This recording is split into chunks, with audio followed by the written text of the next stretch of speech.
2025 is just one of those years that feels like it has constant hit after hit. Doesn't matter if it was AAA, indie, remake, anything. Everyone was getting a good game to play. And with me being an avid video game player, just call yourself a gamer! No, I have played as much as my time will let me. I'll take a bit of Hades 2 here. Ooh, a nice meaty nano-filled DK 3D platformer.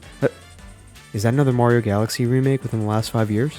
Okay. But as much as I've dabbled in a little bit of everything this year, I haven't played as much as is being put out. But there is one genre of game that reigns supreme above all, just because of the numbers and names it was putting up. It's mascot platformer.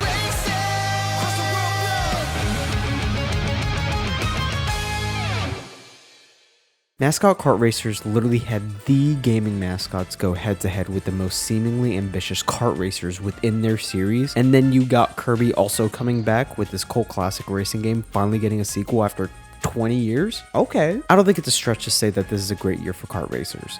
The fact that we have these three making big footprints in their own unique way has only further created discourse around the buzz for the games. Mario Kart is going open world, Sonic being a massive media crossover not exclusive to just games, and Kirby gets a pass just for existing again, having actual characters.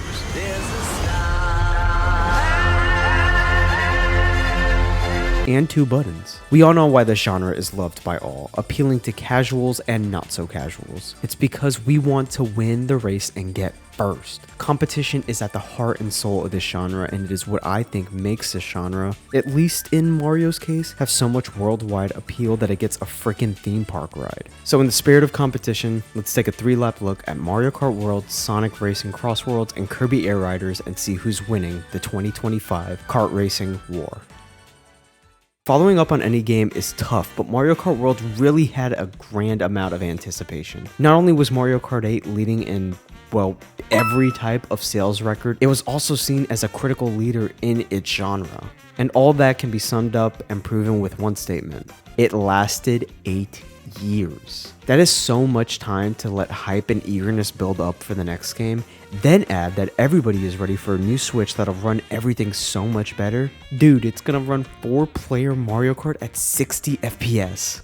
Oh, combine both aspects and people seeing a new face for DK and some new Joy-Cons, the hype for Mario Kart World was there. What does this mean for Mario Kart, and how do you make a kart racer go open world? Would all be questions I would ask if it wasn't so obvious and well explained what this game and world were going to be like. Open world free roam with side missions akin to Mario Kart DS, classic Grand Prix with new intermission courses in between race courses, a nice twist on a classic, okay. Knockout Tour being a battle royale take on racing looks like a great new mode, and of course characters, critters, costumes galore. It seems like they did it. Great new fresh Mario Kart experience, and it's just an ordinary crabby. Oh my goodness! Okay, we can sit here and talk about if this is all worth $80, but I don't know your financial situation and I don't want to. We're here to talk about the pure games for the most part, and I'm not qualified. I bought the damn thing day one with little hesitation and a lot of pain, plus a camera.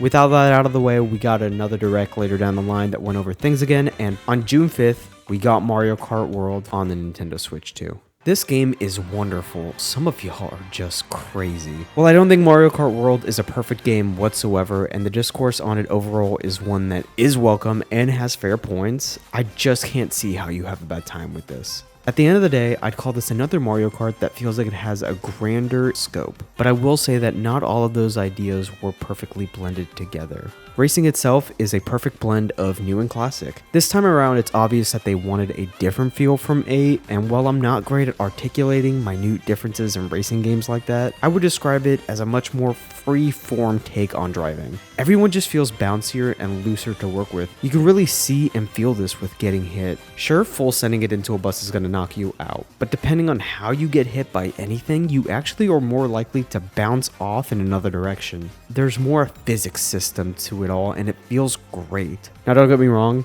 getting hit by an item still hurts, and it should. It's Mario Kart. Hell, any kart racer without the thrill of cussing out all 11 people behind you. Oh god, there's more of them. We have double the racers, and you know what? Maybe it should have stayed smaller. Okay, fine, we'll take the good with the bad. Having more racers doesn't feel like it adds an unnecessary amount of chaos. If anything, I think the larger amount was a needed balance in knockout tour and intermission courses. I like intermission courses. Offers a bit more track variety, but as we'll see later, it could have been done better.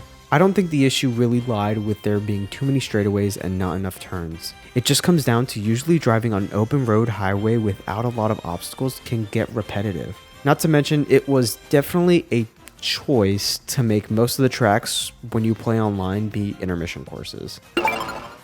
Okay, never mind, we're good, I guess. Intermission courses are not my fave to play back to back to back to back, but it definitely offers a nice variety in the 3-lap system, and I do love the excitement that comes with finally coming to the main course in the last chaotic lap. It's different, just not perfect, but in the chaos of a race, it's not like these issues are ever super noticeable.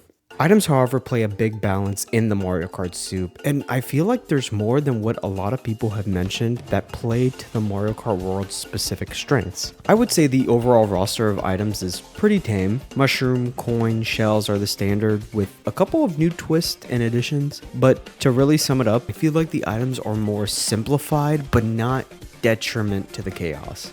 Most items that you're gonna get, unless you're like me in the front of the pack, are speed items. It constantly feels like someone is running up on you, boosting past. Every player can catch up, and of course with shortcuts galore, they can be used to further close the gap. That is kind of where the lack of variety comes in. Just with boost items, you get mushrooms, mega mushrooms, star, bullet bill, and it feels like you're getting these so much more often than ever before. Defensive items are still there and just as present again. Nothing crazy new, just some new options like a coin shell that goes dead center and drops coins, and an ice flower that spins out with ice, not fire. What the hell is the point of this one? It's the same thing. And I don't know what percent of people land hits with the hammer, but it's got to be under 10%. This thing also feels kind of pointless. Still got those kick in the balls items with blue shells, lightning bolts, but honestly, a great new item in a similar vein is Kamek. It transforms everyone into a critter for the funsy and then makes it a horror house of mirrors. It's rarely seen, but it's a very welcome addition to the chaos with variety in what the critters will do to disrupt the course and even changing your control. Overall, Mario Kart and items are bread and butter.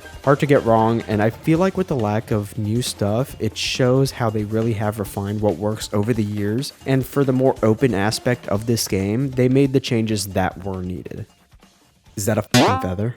The last twist of the Mario Kart gameplay is not actually defined, I think, by a technical term, so let's just call it trick jumping. No, trick riding. Trick riding's better. Basically, even at a straightaway, you can charge up a jump and hit grind rails and walls. At first, this was kind of scary.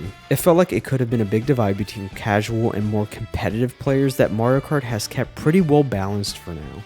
But after more than a day, it was pretty obvious that they got it right. Jumping on walls and rails while adding depth to the course really is just more options for driving. You won't need it too much unless you're one of those psychopaths on Question Block Ruin. They got it right, as it's more of a form of driver expression and an option to explore the courses rather than a needed racing mechanic. Just a perfect execution of a new concept that gels perfectly with the open world. Oh god. Okay, the big new meat and potatoes. The free roam open world. The basis of all the big changes made to the entire game. And I think I might be in the minority on this, but I really do think there is some magic here. I am right there with everyone else that there is flaws. Not being able to track or see what missions and peach coins you got was not a good move. Oh, again? And while getting character costumes from trying new foods around the world works perfect for me as an unlockable, critters should have absolutely been handled an easier way other than just getting them through the Kamek orb. Oh damn it. Look, these patches are great additions. Nintendo listening to fan complaints? What is this? But hey, this is how I played the game for a many couple months, and these are valid criticisms that I shared too. Stickers are neat, but they're just randomly put on carts, so they don't feel like they have a ton of use due to a lack of actual customization. And I had to unlock Cataquack the old-fashioned way. I'm basically a damn war vet. These things could have been better handled and should have been addressed day one. My biggest problem was not seeing what the hell I've unlocked and where I've got it in this huge world. A little while after this update came out, I did what I normally do. Just go, explore the world, but now with a guide to see what I haven't collected and where it is. And in that moment, I realized what I already knew in my soul deep down. The magic of free roam. It really is in the beauty of just revving up and going for a ride. Bringing it all back together, this world is just a joy to drive through, and finding P-Switch missions all over the place and Peach coins really is a blast as you're driving to whatever your next destination may be, whether you know it or not. I've heard people complain that this world has nothing to do, and sure, maybe it could have more, but I feel like taking it too far would kill that magical flow state that you get of just having a drive, finding side missions to do, and driving around a more objective-based condensed course. And we won't go too deep into it, but man, course variety is crazy. Just being able to choose a start and end to a course on the map means loads more options. And sometimes the actual racetrack will have a different way to drive through and race depending on how you enter. Not to mention the courses themselves, as great as ever and detailed as ever. No misses here at all from what I've sunk my teeth plenty into. Booth Eater, Peach Castle, Sprawling Safari, possibly the best Rainbow Road that we have ever gotten. All bangers, no misses. And when in free roam, it's a blast to see and explore so much more of the course than just the racetrack has to offer. Everything just feels so lived in and natural, lots of variety and fantastic music. Oh my god, half of the love that I have for free roam comes from the music when you're just cruising. Over 100 Mario Kart remix tracks from all over the series, to Mario's Pain, to Dribble and Spits, and they put WarioWare in the game. Nintendo, just put him in. The only shame is that there's no menu to turn up the music or choose your songs, or even something just to tell you what song you're listening to. But I really don't mind it as much when it's probably the best soundtrack ever put out and I'm not skipping anything anyways. While I get the criticisms of the open world and its tracking and everything, I just really do love this mode. I can understand it not being everyone's cup of tea and especially understand its shortcomings at launch, but when that update came out and I pulled the map online to compare and contrast what I had, I knew something was missing from that experience, and it was just exploring to my own free will. I was instantly able to tell that the magic comes from exploring and finding, not turning it into a checkbox game. Free roam alone or with a friend, to me, is a new kind of Mario Kart magic that the series has never had before. Overall, Mario Kart World to me is great. I love the new tracks, the worlds, modes, and it manages to feel fresh and unique with life from all the characters, music, tracks. Everything just feels and looks like it has so much life. While everything is connected in the open world and tracks, I do think there's just a couple of things that don't perfectly mesh, but it's nothing major enough to make me think that this man ate my son. And overall, that free roam alone or with a loved one really does make a new, fresh take on Mario Kart that I will love to cruise through forever. Oh, I think I've just consumed some supersonic substance. I think it's fair to say that going into Sonic Racing Crossworlds, anticipation was all over the place. After a strong year for the Blue Blur, all because of the damn other hedgehog, we got a tease of a new Sonic Racing game. Neat. Sonic Racing games have been seen in a good light, with the peak most likely being Transformed. I, for the most part, agree, but I will die on the hill that Team Sonic Racing was a great addition to the series with its team mechanic, tracks, and story mode. But I digress. Anticipation was there. Hi, I'm SpongeBob. With the leak of Crossworlds being a more multimedia crossover, the discussion just got messy. Even I was in the slot of taking this game a lot less seriously, and I was wrong. Eventually, with more actual gameplay trailers and the reveal of Extreme Gear coming back to a Sonic Racer, things looked promising, if nothing more. Standard for Sonic games though, discourse on the game even before release was messy. I can't believe I saw people complaining that Extreme Gear was not functioning exactly how it did in Riders. Brother, I love Riders, but it was never exactly a beginner-friendly game, and how would the Extreme Gear even work the same way in what is very clearly a standard kart racer? And that's from somebody who was more standoffish on picking up the game day one. Everything looked standard to me, nothing offensive. I just wasn't grabbed to be day one, and typically Sonic games go on sale, so I was trying to hold off.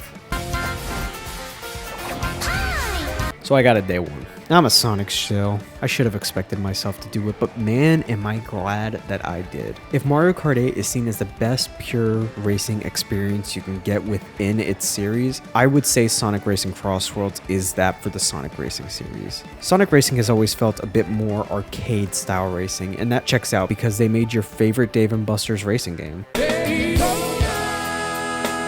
and it feels nearly perfected here. Where Mario Kart feels more loose, this is tight. Every turn, drift, trick, boost, bump is going to affect your race. And you just feel the impact of every decision you make a lot more. And that goes for air and sea. Not to compare again, but that is literally the point of the video. When in Mario Kart World, being in the air and water, it's more of a light break for driving variety. Jumping off waves, I'm flying through the sky, maybe some hoops. Again, Sonic is on something else. The pace is kept up and the difference in control is staggering at first. Air controls go all Star Fox inverted and drifting is a commitment as you now are not able to turn in any other direction once you start drifting. And going on water has no drift, so you really gotta know when to ease up on the speed, and drifting is now just a jump to do tricks and avoid obstacles. Switching things up is the name of the game when it comes to Crossworlds, and you really see it within every aspect of its gameplay. There are actually these driver's plates that you can unlock up to 6 slots and plenty of options of perks to put on. These can range from faster drifts, faster air tricks, an extra level boost, item swapping, starting with items that create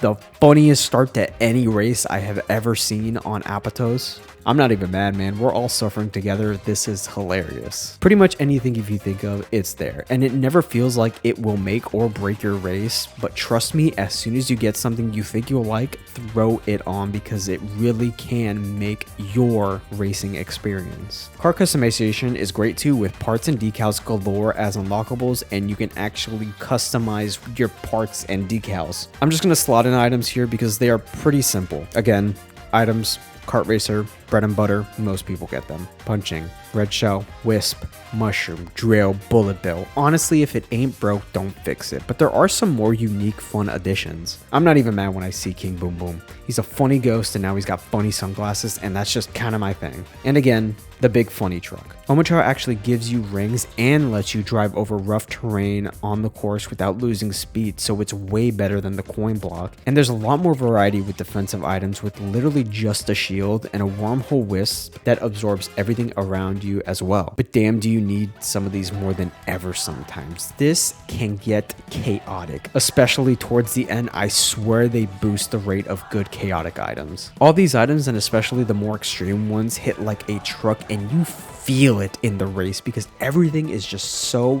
fast. Tracks this time are almost all bangers, and considering they hold the best absolute magic secret sauce of the game, it's a damn good thing that they all hit. See, on paper there's only 24 tracks to pick from. Seems small, but hey, if they're almost all fun to play, that's quality over quantity. Boom, secret sauce. Every second track has a player leading to a new Crossworlds map that includes 15 tracks not seen anywhere else, and oh, the OG tracks in there as well now. And just to put some extra chili on top of everything, every track layout has a new twist and layout difference in the third lap. I cannot stress enough how good this is, man. Like, it's really impossible to get bored with this game because it's always different in every aspect. If you get bored, I don't know, man. Take a break. You're probably playing too much. It's so simple, but they really figured out track variety with every course being almost a banger. For real, man. Why did they make ice physics on this one track? Oh, we were right there, man! I don't even have to say it at all. It's Sonic. All the music ranges from good to banger. Oh my god.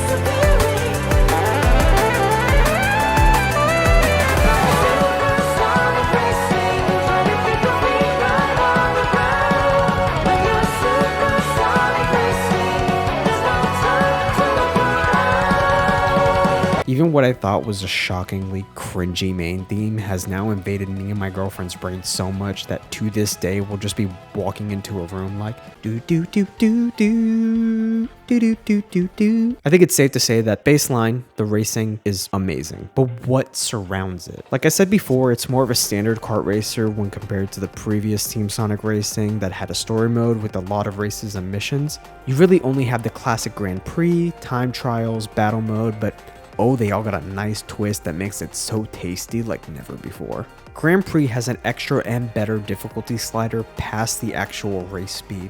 Also bonus, Sonic actually has a 200cc equivalent. I mean, Mario, come on man, you made the thing, the rival system. It takes what we all do in our minds in these races. Get that one CPU that just seems to know how to break away from the computer matrix and actually beat you. You'll get to choose or be challenged for even more tickets for rewards on who your #1 op is. And every character has unique interactions with another, excluding the DLC guys.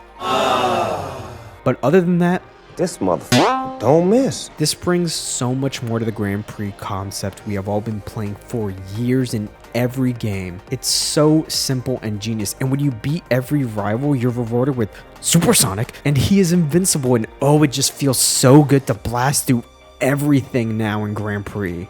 God, they cook so hard with this mode. It's really simple, but damn, it works so well. Time trials are time trials. Pure racing on the pure tracks, and Crossworlds have their own section. And music unlockables to add custom tracks to races too. That is so neat, man. And now we got Race Park, the kind of battle mode in Crossworlds. Oh damn, I never talked about the Mario Kart battle mode. Yeah, it's rewind time. It's fine. I think I played it once. Never really much my thing. Not as good as Mario Kart 8 Deluxes and GameCubes, but nothing as close to as offensive as base Mario Kart 8s. Just needs a couple more modes, I think. Maybe. I don't know. I'm not a doctor. But yeah, Race Park has you on teams with other Sonic characters while racing under specific conditions. And wait a minute. As the only fan of Team Sonic Racing, I stay winning as the spirit lives on in this mode. Tap boosting buddies to help them race back up, collective team points that make you cuss out your team when you carried and everyone is hanging out in the double digits. It's peak. We're so back. These races are simple. Get the most hits, tricks, tap boost, and even just pure racing. As it suggests, it's a great party mode. Kind of a side note, it just shouldn't be forced as the only online option during new character festivals, especially when there's a new character coming out every other weekend. But I would never say that. Who said that? Long live TSR. And Race Park also has a rival system as well with Team AI racers that just adds again to that rival mentality. It's great. They did great with the rival system across the entire board. So Sonic kind of knocked it out of the park. Customization, variety, content quality. It feels like they got every aspect of the game and said, how can we make it just a little bit better? And they did so easily. If there's anything to complain about, it's really the cosmetic stuff. Stuff like not always looking the prettiest, and again, DLC characters not having voices, except for the Queen Miku, of course. Who is she without her voice? And you know what? This atrocious Rouge trick voice is getting a special mention because it basically makes her unplayable for me. But any complaints are honestly little things that don't hinder the pure racing experience that is. You know I had to use a Sonic Racing music riff again, I can't help it. The ball boy has never once shied away from trying other genres. He's a very versatile guy, but as I said before, he has kart raced once previously. Maybe twice if not unsanctioned. But it has been 20 years and... Don't care. Where's Rick? We get there when we get there. I never played Air Rider on the GameCube, and I probably missed out. Way later down the line, after its cult classic teachings were spread, I gave it a shot. And it was a really small shot. I maybe did 2 races of Air Ride, Top Ride, and a handful of City Trial. It was fun, I got the picture, but no real-time investment at that point. It was one and done. Fast forward to the better part of a decade. Switch 2 revealed, Kirby Air Riders revealed, Sakurai giving us 2 directs that were longer and better effective at selling the game. But all I needed to know to be sold was that my goat would be in it. I was excited to play even with my ambivalence towards Air Rider. While staying very true to the original, every part of the experience just seemed perfectly fleshed out. So I eagerly hopped into Air Riders on release. Kirby Air Riders isn't a kart racer. This guy's always got something up his sleeve, I swear, man. Not that it's a bad thing at all, Sakurai clearly has its own style and knows how to make it work. It's just clearly not a defined kart racer. While that genre is in its DNA, the game can be better described as a battle racer, if anything, and not just because its visual font is Smash Brothers. It's because this is kinda a Smash-like take on racing. But we're getting ahead of it all, let's just get into the pure racing. Air Ride. Most baseline racing you can get in the game. Pick a machine, a character, a track, Start! Crossworlds. It's really simple. No Grand Prix or nothing. Could it have used a Grand Prix structure? Yeah, maybe, but again, it's not really a standard kart racer. Sure, this mode actually has you race and you gotta be the fastest to win, but these can get so fast. The speed and pace of this mode and game in general, as we'll continue to see as we go through everything, lends it to break away from that structure. It works. Just snap in, choose your stuff, and race. But how is racing? Pick a machine and pick a character. Again, duh, simple. But the key really is the machine. There is no acceleration button in Kirby Air Riders. You just go. The one button you use is to stop and you start a charge that lets you boost forward. Sounds super simple, maybe a little too simple for some, but nah man, there's so much more between the surface. This makes turns feel so much more impactful and important. You gotta know when to start a charge and how long you're gonna have to hold it. If you risk a full charge or just tap turn against the corner, and perfect execution always feels amazing. Drafting behind a player also speeds you up like crazy to catch up, so balancing it all just feels magical. And of course, you can launch into the air, and it's a unique part of the game as you can get insane distances and airtime by flying correctly, and landing perfectly horizontal also grants a boost once you hit the ground. Enemies on the course again add a boost and add to your special meter, we'll get to it. Kill the fodder by tapping your brake and you'll suck them up and spit them out without losing any speed. Hitting more enemies or opponents on rebound gets you a boost as well. But in Kirby fashion, copy abilities are the equivalent to items. Lets you typically just do damage in a wider range, but there are some abilities that just speed you up as well. It's all very simple, but as you can tell, chaining all these techniques make you go up so fast, and that's what really feels like the name of the game in Air Ride: simplicity and speed. And not to mention the actual characters in the game that build up supers that again work like super forms of some abilities. Kirby gets a giant sword, Waddle Doo's big beam, DDD's jet hammer, Rocky's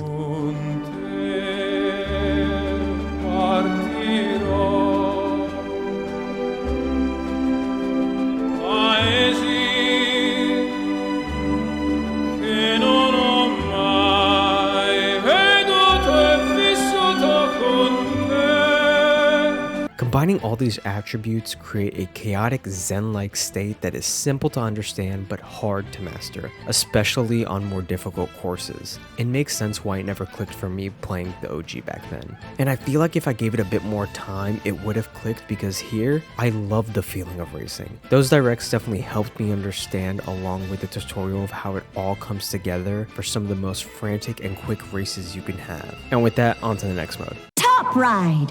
It's Hot Wheels Air Ride. No bit, it's just smaller top-down air ride, simpler stages, and everything. It's neat, I love Hot Wheels, and it's fun to play. I'll touch it every now and then, but it's just Kirby Air Riders Hot Wheels.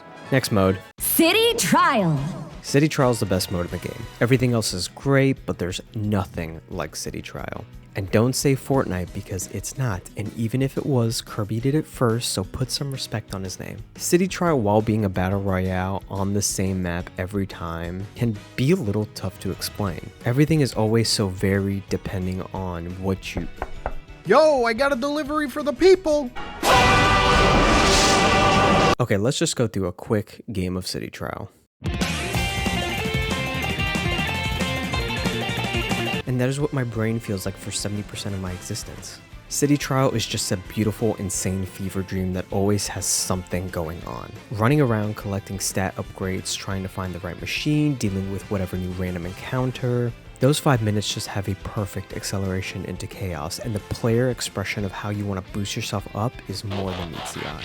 You can just explore, go aggro, try to find those secret spots in the map, mix it up and go for a little bit of everything, or you can just one-shot, go for all 3 parts of the Dragoon pieces to get the ultimate machine, or whatever the new machines they added are. I haven't even seen them yet. But you never know when you're gonna get knocked, and you gotta stumble for another star with minimal stats. It is demoralizing. Adapting to the city's will and chaos, and just the speed you get when growing your stats is the real name of the game. You really can get too much and go too fast for your own good, or even build up something that's not gonna help your machine stats at all. especially since we kind of glazed over it. Every machine has a completely different playstyle. While characters have their own stats and speed, weight, turning, stuff like that, machines themselves are the unique gameplay gimmick, with some of them having better air stats, some of them launching you farther into the air, some of them just having insane ground speed and no air speed. But there's a lot more to it, because you'll get machines that you have to charge to literally move at all, or that don't have a charge whatsoever. Every machine is completely unique to one another. After 5 minutes, the battle for the true title commences, and you got options. Between all the chaos, it's funny that you actually have some agency on how the last battle will go, especially considering how short they all tend to be compared to City Trial itself. It's always so fun to get something that you know nobody stands a chance at and just blast them out of the water. But you really just never know. That's the chaos of City Trial that makes everyone its own puppet. The situation is always changing and you have to adapt as the chaos is always accelerating. But I think surprisingly enough, it feels like everyone can have a chance at being at the top. Splitting the 16 player count by what they want to do at the final test definitely helps the chances. And what are you going to do, be mad because they made the same choice as you damn hypocrite? Sometimes you just have a bad run, and that's fine too. I truly never have a boring run. I don't think it's possible. I don't even care as much about winning the event at the end. It really is all about that intrinsic value of seeing the number go up and surviving the chaos of Skya Island. City Trial is a pure chaotic rush of a battle royale unlike anything before. Oh hey, new sequel exclusive mode. This is a neat little story mode. Not something I would have ever expected Kirby Air Riders to need, but it actually might be my second favorite mode in the game with all things considered. And it's not actually for the story at all. Cutscenes are nice and gorgeous, and it is very funny that Nova is an asshole that keeps on monkey pawing this man's wish for no reason other than to be an asshole. But it makes a great set piece for a finale. But the actual mode just has you exploring many overworlds, collecting stats, and playing little side missions that consist of every mode in the game. You'll do Air Ride, Top Ride, and City Trial, all mixed together into bite-sized bit that hits great. You can do Air Ride with the goal of beating everybody. Same for Top Ride as well. Remember, same mode, just Hot Wheels. And pulling events from City Trials, flying to the halberd? I didn't even know that you can do that. Breaking boxes, battling others, anything you can do in any of these modes, they make it an objective goal. This is a great mode to teach and experience all this sweet little ADHD game has to offer. And it's just as sweet as Kirby always is. Now Kirby usually isn't this insane till the end game, but damn is it very fun. Not exactly a game mode, but Sakurai's classic challenge board shows up again for each mode, and just a mix of everything in between. And it's the best way to do an unlock system in a game. It's so easy, accessible, and fun to smash through them all bit by bit, and just adds to the enticement of gameplay through unlockables. Air Riders is not a kart racer, but it is a damn good racing experience. It's just varied in every way, but no matter what mode you're in, all its elements blend together. Its polish and visuals are truly unmatched, like nothing else. Damn, those were some good games. In the end, we all won. New great fresh take on Mario Kart, Sonic Racing nearly perfected, and Kirby doing its own thing to a masterful degree. But what's next? Mario Kart keeps getting updated. Intermission courses just got changed to add more to them. Like, that is such a genuinely good update, and it was a genuine complaint I had in the video that I didn't even have time to make a joke about getting updated because I had finished editing that part of the video. But no word on any actual content DLC, but a man can hope. I need more Donkey Kong representation, Nintendo, please. Sonic's roadmap has been laid out since day one, and it's great. Characters and content coming at a great pace. Can't wait to play as Mega Man, and Tangle and Whisper coming from the Sonic comics. Ooh. I hope to see more even past this current roadmap, but otherwise just knowing what we got, it's great. Kirby's race is over though. As Sakurai said from the get-go, I made it perfect, please don't ask me for anything else. Not exactly true, we didn't get Adeline, but you got pretty close. But as of where we are right now, this is a very close race to me. It really depends on my mood and what I want to play, and I love them all for different reasons. But at the end of the day, after hundreds of hours of racing, my 2025 Racer of the Year is Mario Kart Bowser's Challenge from Universal Studios' Epic Universe. Just kidding. It's